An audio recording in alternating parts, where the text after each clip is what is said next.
GMR Jewelry inaugural offer. Flat 9% VA on gold ornaments, 12,500 off on purchase of 1 kg silver. Present success నుంచి మళ్ళీ past సక్సెస్లోకి ఒకసారి వెళ్దామండి. అఖండ cinema తర్వాత మళ్ళీ అఖండ 2వా లేకపోతే అఖండ 3వా లేకపోతే అఖండని మించింది వస్తుందా, ఇలాంటి అంచనాల్లో ఆల్మోస్ట్ బాలయ్య గారి అభిమానులే కాదు మొత్తం సినీ అభిమానులందరూ కూడా ఆ అంచనాల్లో ఉన్నారండి. అసలు బాలయ్య బాబుతో ఒక్కడితోనే చెయ్యాలి బోయపాటి అనే బాగా కరడు కట్టిన తీవ్రవాదులు కూడా ఉన్నారు అభిమానుల్లో. వాళ్ళకి మీ సమాధానం ఏంటి? నెక్స్ట్ పిక్చర్ ఎప్పుడు ఏంటి సార్? కన్ఫర్మ్ బాలయ్య గారితో అఖండ 2 అనేది ఉందండి. ఏ అభిమానైనా నేను వారిని బాగా ఒక 3 సక్సెస్ మేము హ్యాట్రిక్ కొట్టాం కాబట్టి అలా చేయాలనే కోరుకుంటారు. కానీ వేరియేషన్ ఉండొద్దండి. పక్క పక్కనే చేస్తే ఏది ఇప్పుడు పుల్లారెడ్డి స్వీటు ఒకటి తింటే బాగానే ఉంటుందండి, 2 తింటే బాగానే ఉంటాయి, 1 kg 2 kg తినలేము. సో అందుకని వెంటనే అయితే నీకు అది అయిపోతుంది. ఒక చిన్న టైం తీసుకొని మనం చేస్తే గ్యారంటీ దానికి దీనికి ఉన్న గ్యాప్లో ఆయన 1-2 చేసి ఉంటారు, నేను 1-2 చేసి ఉంటాను బయట. సో దీని నుంచి వచ్చి ఆ గ్యాప్ నుంచి వచ్చి మనం కూర్చొని ఒకసారి చేస్తే వచ్చే కిక్కు వేరేగా ఉంటుందండి. 100%. రోజు అదే అని అంటే కూడా మనకి ఇది పెద్ద అంటే మధ్యలో ఈ చిన్న ట్రాన్స్ఫర్మేషన్స్ ఉంటుంటే రిలీఫ్ సస్టైన్ అవుతుంది. ఆయన కూడా చాలా రిలీఫ్గా ఉంటాడు కదండి. అవును, ఒక ట్రాన్స్ఫర్మేషన్ బయటికి వెళ్ళి ఒక ఎంటర్టైన్మెంట్ సినిమాను, ఒక సెంటిమెంట్ సినిమాను, ఇంకోటి ఒక మంచి యాక్షన్ సినిమా చేసి మన దగ్గరికి వచ్చారంటే సార్ మనం చేసేది ఇంకోలా ఉంటుంది. సో ఆ వేరియేషన్స్ కనిపిస్తాయి. ఓకే, ఒక ఆర్టిస్ట్లో అన్ని వేరియేషన్స్ రావాలన్నా కూడా అది చేయాలి, ఒక కొత్తదనం కనపడాలన్నా కూడా చేయాలి. అదే మా రోజు ప్రీ రిలీజ్ ఈవెంట్లో కూడా బాలయ్య గారు మీ గురించి చాలా బాగా మాట్లాడారు. ఇది మీ మేకింగ్ స్టైల్ మీద కానీ వాటి మీద ఆయనకి చాలా విపరీతమైన కాన్ఫిడెన్స్ మీరంటే. అవునండి. అంటే ఎందుకంటే అఫ్కోర్స్ 3 హిట్లు. అవునండి. ఆయనకు ఆ స్టేజ్లో అవి చాలా అవసరమైన హిట్లు కూడా. అదే టు బి వెరీ ఆనెస్ట్, ఎందుకంటే ఏ హీరోకైనా హిట్ అవసరం కదండి. ఇప్పుడు నెక్స్ట్ మీరు తీయబోయే సినిమా బాలయ్య గారి అభిమానులకు కనుక మీరు చెప్పాలి అని మీరు అనుకుంటే ఏం చెప్తారు సార్ బాలయ్య గారి అభిమానులకి? అంటే ఏం ఇప్పుడు నేను ఇంతకుముందు అదే చెప్పాను సార్. ఇప్పుడు జరుగుతూ ఉంది బాబీ సినిమా, ఇవన్నీ జరుగుతూ ఉన్నాయండి. బాబుది నాకు మధ్యలో ఇంకో కమిట్మెంట్ ఉందండి, అది చూసుకొని వెంటనే నేను వస్తాను. ఇంకో కమిట్మెంట్ ఇప్పుడు చేయబోతున్నానండి. అది ఏంటి అనేది జస్ట్ ఫ్యూ డేస్లో నేను అనౌన్స్ చేస్తాను. ఓకే, జస్ట్ ఫ్యూ డేస్లో.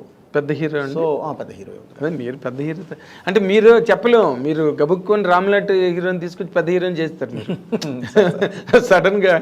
ఇప్పుడు రామన్ చూస్తే మామూలుగా ఎప్పుడైనా కనిపిస్తే చాలా చాక్లెట్ బాయ్ లాగా కనిపించేవాడు. ఇప్పుడు కనిపిస్తే అలా కనిపించాడు, పక్కనే దున్నపోతుతో కనిపిస్తాడు. ఏది నీ దున్నపోతు వేసి రామని అడిగే రేంజ్లో ఉన్నాడు ఇప్పుడు. సినిమా బయటకు వచ్చాక ఈ don't feel normal about Ram, that is for sure. అవునండి. స్కంద చూసి బయటకు వచ్చిన తర్వాతే సూపర్ కరెక్ట్ అండి. అది ఆ ఇమాజినేషన్ మారిపోయింది రామ్ మీద. అండ్ అతనికి మీకు షూటింగ్ టైంలో ఎట్లా ఉంది సార్ ఇంటరాక్షన్? సార్ చాలా హ్యాపీగా ఉంటుంది సార్, అసలు చాలా హెల్దీగాను హ్యాపీగా ఉంటుంది. ఓకే, అసలు ఏ ఇది ఉండదు, బ్రహ్మాండంగా వెళ్ళిపోతుంది. ఒకటే సార్ మనలో క్లారిటీ ఉండాలి, టెక్నీషియన్లో క్లారిటీ ఉండాలి. టెక్నీషియన్లో క్లారిటీ ఉంటే ఇంకెవరు ఏ ఇది ఉండదండి, చాలా హెల్దీగా వెళ్తుంది. అవునండి. అంటే సార్ మీరు ఎంత ఇతమిద్దంగా నిర్దిష్టంగా మీ సినిమా చిత్రీకరణ విషయంలో ఎంత పట్టింపుగా ఉంటారన్న దానికి నేను విన్నానండి, నిజమో కాదో నాకు తెలీదు. సరైన సినిమా అసలు అరవింద్ గారికి మీరు చూపించలేదంటగా ఆఖరి వరకు ఎవరో అన్నారు. ఎవరో అనడం అని కాదు సార్, నాకు వేరే సీన్ నాలో చూపించడాలు కొంత అయిన తర్వాత వాళ్ళతో అది నాకు అసలు అలవాటు లేదండి. నేను ఒకటి ఫిక్స్ అయ్యి కరెక్ట్గా ఇది అయిన తర్వాత నేను ఫైనల్ ఎడిట్ పర్ఫెక్ట్గా చేసిన తర్వాత కూర్చోబెట్టి చూపిస్తాను సార్. మీకేం డౌట్ ఉందో చెప్పండి, ఇప్పుడు ఏం చేద్దాం, ఇబ్బంది లేదు. ఓకే, ఆ రోజు నేను చూపించినా కూడా మీరు గెస్ చేయలేరండి. ఏ సీన్ కాని సీన్ ఎప్పుడు చూపించినా బాగానే ఉంటాయి సార్. అవును, అది అంతా కూడా కంపోజ్ అయిన తర్వాత వచ్చేసేసి ఒక కరెక్ట్గా ఒక చైన్ ఆఫ్ దీనిలో పెట్టేసి లింక్స్లో పెట్టేసేసి కరెక్ట్గా ఒక స్క్రీన్ ప్లేలో పెట్టి మీ ముందు తీసుకొచ్చి పెట్టినప్పుడు మాత్రమే ఒక జడ్జిమెంట్ వస్తుంది. ముందే ఊరికే చూస్తాం, మేము చెప్తాం, ఏం చెప్పలేరండి ఎవరు అనుకుంటాం కానండి, చెప్పలేరు సార్. అక్కడ అది మనం చీట్ చేసినట్టు అవుతుంది. ఓకే, సో ఫైనల్గా చూసినప్పుడు ఒక్కసారి నాన్న ఇది ఇక్కడ ఏదైనా తేడా ఉంది, డైరెక్ట్ గారు ఇక్కడ ఏదైనా చిన్న ఇది ఉంది, అది ఒకసారి చూడండి, ఈజీ నాకు. ఓహో ఇందుకు అడుగుతున్నారా, లేదంటే సార్ ఇదిగో దీని లింక్ ఇదిగో ఇక్కడ ఉంది కాబట్టి నేను ఇది చేశాను అని చెప్పడానికి ఉంటుంది. లేదు కరెక్టేనా, లేదు సార్ నిజమే బాగుంది, టోటాలిటీ బాగుంది అనుకుంటే ఒకటి, లేదు సార్ నిజంగానే ఇది చిన్న ఇది ఉంది సార్, ఓకే ఒక 2 days మనం పెట్టుకుందామండి, టోటల్ ఇంకేమున్నాయో చూసుకుని 2 days పెట్టేస్తాం, ఈజీ. అదే వాళ్ళకి చెప్పడానికి ఈజీ, మీకు చూపించడానికి ఈజీ, వాళ్ళు చెప్పిన తర్వాత మీరు కరెక్ట్ చేసుకోవడం కూడా ఈజీ అండి. అలా కాకుండా ఇవాళ చూసావు ఒక ఇంటర్వెల్ దాకా అయింది, కొంతవరకు ఉంది, చూసావు. ఇప్పుడే జడ్జి చేయలేరు. ఏం చెప్తారు? చూస్తారు అంతే. నాకు ఇంకా సెకండ్ హాఫ్ ఉంది కదా, నేను షూట్ చేయకుండా నువ్వేం చెప్తావు జడ్జిమెంట్? కరెక్ట్. ఎవరైనా సరే సార్. అవును, మీ ఫస్ట్ హాఫ్లో లాక్లు అన్నీ సెకండ్ హాఫ్లో ఉంటాయి కాబట్టి ఎలా పడితే అలా చూపించి కూడా వేస్ట్ అండి. ఊరికి చూపించామంటే చూపించాము అంతే. అది ఎందుకు? అది అందుకని ఏంటంటే నేను ఆయనకి ఇదే చెప్పానండి, గురుగారు నాకు జడ్జిమెంట్ కావాలి. జడ్జిమెంట్ కావాలంటే నువ్వు రోజుకోసారి చూసే జడ్జిమెంట్ రాదు. ఇది ఆల్రెడీ చూసాను. ఎన్నిసార్లు ఒక ఎంటర్టైన్మెంట్ సీన్ ఉందండి, ఒకసారి చూసావు నవ్వావు, రెండోసారి చూసావు నవ్వావు, మూడోసారి చూసావు నవ్వావు, నాలుగోసారి చూసావు నవ్వావు, ఐదోసారి చూసావు ఆల్రెడీ చూసాం అనుకుంటావు, ఆరోసారి నేను చక్కలిగిలి పెట్టాలి. ఎందుకు వస్తుంది సార్ నవ్వు? సో అన్నిసార్లు నీకు, ఎందుకంటే నువ్వు ఇక్కడ చూస్తున్నావు, దానికి తర్వాత ఒక ఆర్ఆర్ ఏడవుద్ది, అద్భుతమైన నీకు ఇది ఏడవుద్ది, వాయిస్ ఏడవుద్ది, డబ్బింగ్ ఏడవుద్ది, ఇవన్నీ యాడ్ అయినప్పుడు ఒక డిఏ, కలర్ఫుల్ డిఏ యాడ్ అవుద్ది. ఇవన్నీ యాడ్ అయినప్పుడు ఉండే నీకు లుక్ కను మామూలుగా చూసేదానికి చాలా తేడా ఉంటుంది. కరెక్ట్ అండి, కరెక్ట్. అదైతే ముందు అరవింద్ గారు ఇప్పుడు మీరు ఏది చూసినా కూడా నన్ను జడ్జ్ చేయలేనప్పుడు ఎందుకు చూడటం? ఇప్పుడు వద్దు, మీరు పొల్యూట్ అవ్వద్దు. మీరు ఒకేసారి చూసినప్పుడు మీకు నువ్వు ఒక ఆడియన్లా చూసావు, మీకు ఒక జడ్జిమెంట్ ఉంటుంది. సో అందుకని నేను ఫస్ట్ నుంచి నేను బాలయ్య గారికి కూడా ఫైనల్గా చూపిస్తానండి. అంతేనా? ఫైనల్గా చూపిస్తాను సార్. బేసిక్గా ఆయనకి నాకున్న బాండింగ్ వేరండి. ఆయన అసలు కథ కూడా అడగడు, వద్దు పోయి పెడగారు, మీరున్నారు చూసుకుంటారు నాకెందుకు అంటాడు ఆయన. ఓకే. సో ఆయనకి నాకున్న నమ్మకం అండి, మా మధ్యలో ఉన్న బాండింగ్ అది. ఓకే. సో ఇంకా ఎక్కువ రెస్పాన్సిబిలిటీ కదా, నువ్వేం చెప్పొద్దు నాకు, నువ్వే చెయ్యి. అది నిజంగానే బరువు కోసం అనండి ఆయన. నాకెందుకు పోయిపట్టున్నాడు కదా అని ఆయనకు ఒక నమ్మకం ఉంటుంది. నమ్మకాన్ని నేను నిలబెట్టుకుంటూ వచ్చాను కాబట్టి ఆయన ఇంకా బాగా నమ్ముతాడు. ఇప్పుడు మీరు మామూలు రెగ్యులర్ క్యారెక్టరైజేషన్ అయితే ఒక పద్ధతి అండి, అఖండలో ఈ క్యారెక్టర్ ముందు బాలయ్య బాబు గారికి చెప్పారా? అఘోరా క్యారెక్టర్. ఓకే. చెప్పిన తర్వాత షూట్కి వెళ్ళారా? 1 minute సార్ ఆయన వినింది. బాబు ఇప్పటివరకు మనం 2 ఇలా చేసాము, సోషల్ ఫార్మాట్ చేసాము, ఇప్పుడు సోషల్ ఫార్మాట్ 2.5 hours కష్టమైపోతుంది, మరి ఏం చేద్దామండి, నేను ఇలా అఘోరా క్యారెక్టర్ అనుకుంటున్నాను. అఘోరా అంటే విభూతి పూసుకొని హెయిర్ పెంచి వచ్చి ఇదే అన్నాడు. అవును బాబు, కాకపోతే బాలయ్య బోయపాటి ఉంటారు కదా బాబు. కుట్టారుగా, బాలయ్య బోయపాటి అలా ఉంటారు కదా. నిజమేనండి, మీ ఇష్టం, ఎప్పుడు గెటప్ చెక్క ఎప్పుడు వెళ్ళిపోతాం, ఇంతే జరిగింది. ఓ అంతేనండి, చాలా సింపుల్, చాలా సింపుల్. ఆ క్యారెక్టర్ ఎలా జర్నీ చేస్తాను, ఎందుకు నువ్వు చూసుకుంటావు కదా అన్నాడు ఆయన. ఓకే, అంతే, చూసుకోండి, తర్వాత మనం గెటప్ అంతప్పుడు కావాలంటే అప్పుడు ఏదైనా ఊరికే నేను ఎలా వెళ్ళాలి చెప్పండి నాకు చాలు అంటే అది నమ్మకం అండి, షీర్ ఫెయిత్ మీ మీద ఉన్న నమ్మకం అండి, అంతే. ఆ నమ్మకం ఉన్నప్పుడు మనం చాలా బాగా ఇంకెక్కువ వేసుకుంటామండి మా భుజాన. అది ఒక రకంగా హెవీ వెయిటేనండి. ఇప్పుడు కథ విని బాగోలేదు, ఇది మార్చండి, ఇలా మార్చండి అంటే అప్పుడు సమానమైన నిష్పత్తి ఉంటుంది రెస్పాన్సిబిలిటీ. ఇప్పుడు అంతా మీదే, మంచి అయినా చెడైనా. సో మీరు ఆ యాంగిల్లో మళ్ళీ సింగిల్ హ్యాండ్ ఫైటే కదా మీది.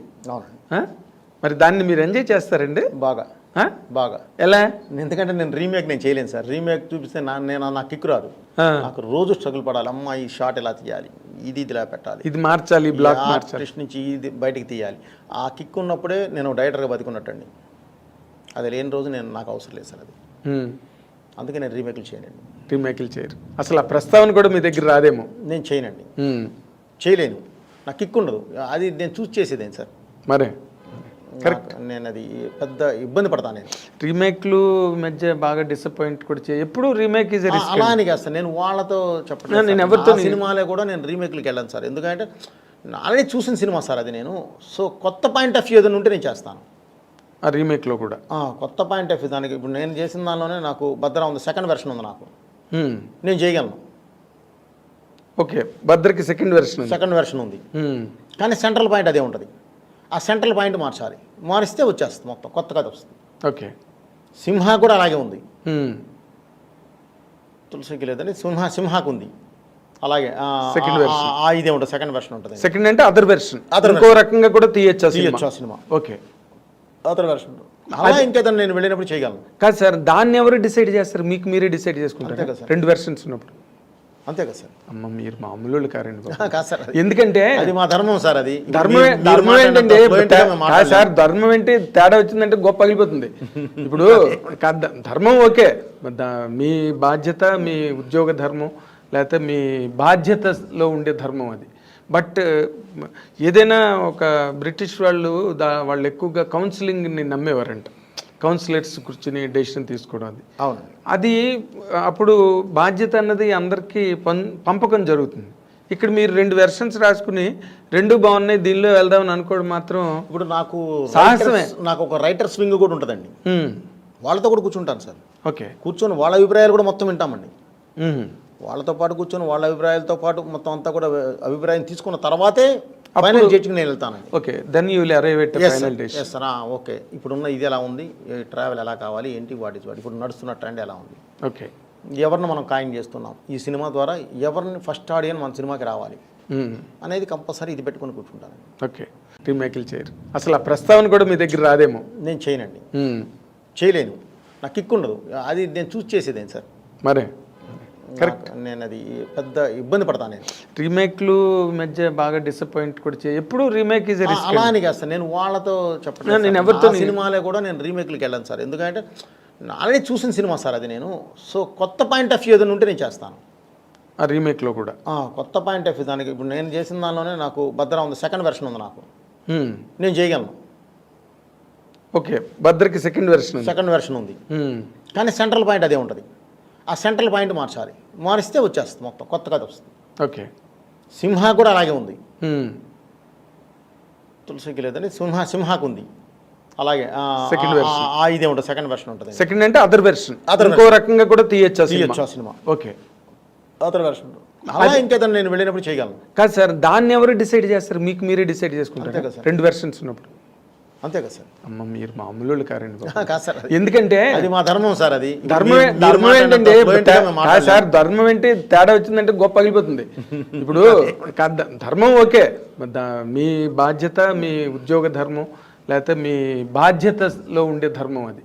బట్ ఏదైనా ఒక బ్రిటిష్ వాళ్ళు ఎక్కువగా కౌన్సిలింగ్ని నమ్మేవారంట, కౌన్సిలర్స్ కూర్చుని డెసిషన్ తీసుకోవడం అది. అవును, అది అప్పుడు బాధ్యత అన్నది అందరికీ పంపకం జరుగుతుంది.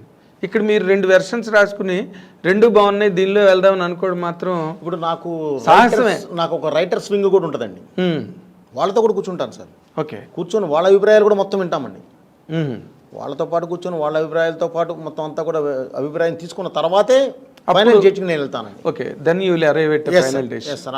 ఓకే, ఇప్పుడున్న ఇది ఎలా ఉంది, ట్రావెల్ ఎలా కావాలి, ఏంటి, వాట్ ఇస్ వాట్, ఇప్పుడు నడుస్తున్న ట్రెండ్ ఎలా ఉంది, ఓకే, ఎవరిని మనం ఖాయం చేస్తున్నాం, ఈ సినిమా ద్వారా ఎవరిని ఫస్ట్ ఆడియన్ మన సినిమాకి రావాలి అనేది కంపల్సరీ ఇది పెట్టుకొని కూర్చుంటాను. ఓకే, తర్వాత నాకు అంటే మీరు ముత్యాల సుబ్బయ్య గారి దగ్గర అసిస్టెంట్గా ఉన్న రోజుల నుంచి మీరు నాకు తెలుసు. ఇన్ జనరల్గా సుబ్బయ్య గారు అన్నీ కూడా మమతల కోవిల, మమతానురాగాలు, ప్రేమ, బంధం, ఇలాంటి సినిమాలు సుబ్బయ్య గారు అన్నీ దాదాపుగా. కానీ మీరు అంత ఇమోషనల్ ఎరప్షన్ ఎక్కడి నుంచి అడాప్ట్ చేసుకున్నారంటే? సార్ అడాప్ట్ అదేం లేదు సార్, టైం, ఆ టైంకి అది కూర్చుంది సార్. ఆ తర్వాత నేను 2004కి నేను డైరెక్టర్ అయ్యాను. అవును, ఆయన దగ్గర నేను పనిచేస్తుంది 98, 99, 2000 ఆ లోపే చేశాను సార్. ఆ తర్వాత 2001 నుంచి నేను బయటకు వచ్చేసాను. ఓకే, 3 ఇయర్స్ ఫైల్ పట్టుకొని తిరిగాము. 2004లో నేను భద్రా స్టార్ట్ చేశాను. అప్పటికి చాలా మారిపోయాయి. సో ప్లస్ నా పాయింట్ ఆఫ్ వ్యూ ఒకటి ఉంటుంది సార్. నేను అప్పటి వరకు ఉన్న రవితేజ గారు ఒకలా ఉన్నారు. ఓకే, నేను ఇతనితో చేస్తే ఏం చేయాలి, బాలయ్యతో చేస్తే ఏం చేయాలి, చిరంజీవి గారితో చేస్తే ఏం చేయాలి, ఎవరైతే ఉన్నారో వీళ్ళతో చేస్తే ఏం చేయాలి అనేది నాకు ఒక ఇది ఉంటుందండి. సో ఆ కాలమాన ప్రకారం మారిన దీని ప్రకారం మార్పుల ప్రకారం అది చేంజ్ చేసుకుంటూ వచ్చామండి, దానికి తగ్గట్టు మారుతూ వచ్చాం. ఓకే.